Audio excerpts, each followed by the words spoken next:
neurodiversity is essentially the understanding that our brains are wired differently. So you can have neurotypical brains, so the standard brain, if you like, and then in the population, much like all biodiversity, there are people whose brains are just wired differently.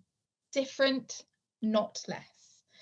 And so neurodiversity is the term that describes that brains can be different. And in that kind of umbrella term are some of the terms, labels, whichever you like, that used to have, sadly, really negative connotation. So one of the most common ones that lots of people will know is dyslexia. Well, I was at school, and it's really sad to think about now, if you were dyslexic, it was deemed that you just weren't very bright, you weren't very clever, and that was sadly the connotations that most people had.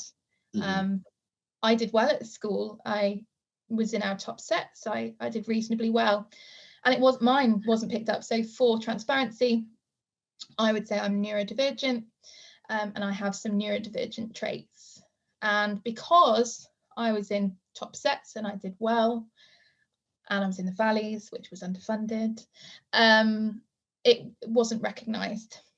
Now, in later life, looking back, it was always there. There were just some intricacies that people just didn't pick up on. So, for example, I didn't like reading out loud in class.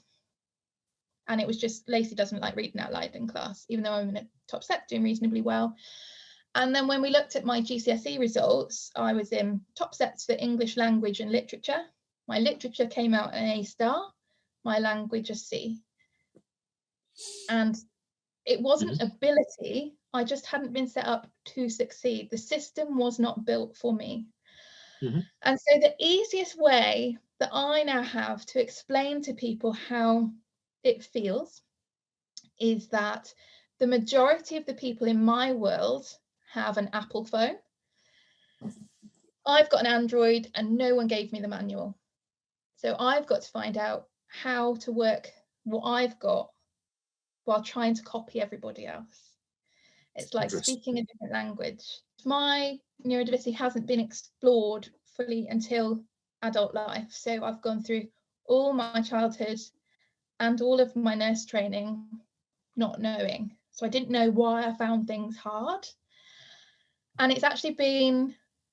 it's incredibly difficult. So I don't want to speak for anybody else. I can only speak for me. But the constant having to mask lots of my neurodiverse traits is actually exhausting. And it's only now that we've started looking into things that I realise that, because I've never known any different. Having gone through some diagnostics and different things, we realised that I've actually got ADHD. So I will leave lots of things till last minute. And if everything is given to me at the same time, I will still do that. There's now some really amazing research that looks at burnout rates and linked with neurodiversity, because you're using so much extra energy just to mask the traits that are normal to you, to mimic what the rest of society are doing. And lots of people do not know that their brain is wired differently because you've only got the one that you live with. So it's really difficult if you think, well, I've always done things this way. This is how I've always thought and felt. So I now speak about neurodiversity more so that the people that aren't there yet don't feel on their own, and appreciate that actually there are some things I will excel with, and I just utilise the way my brain is wired. If we allow people to utilise the way their brain is wired, how much more could we get out of them? How much more could we do? Lots of the innovators in society are or were neurodivergent, but I'm quite open and honest when people ask how or why or what's preferred with people, because actually there are some incredible people now in areas that I work. So I work for Veterinary Diversify, We kind of run an online community looking at how people can find their fit within the veterinary profession and wider networks. And they were one of the first companies that I've worked for that said, how do you need us to communicate with you? What do you want? So now, if they need something from me, they know to email me in bullet points.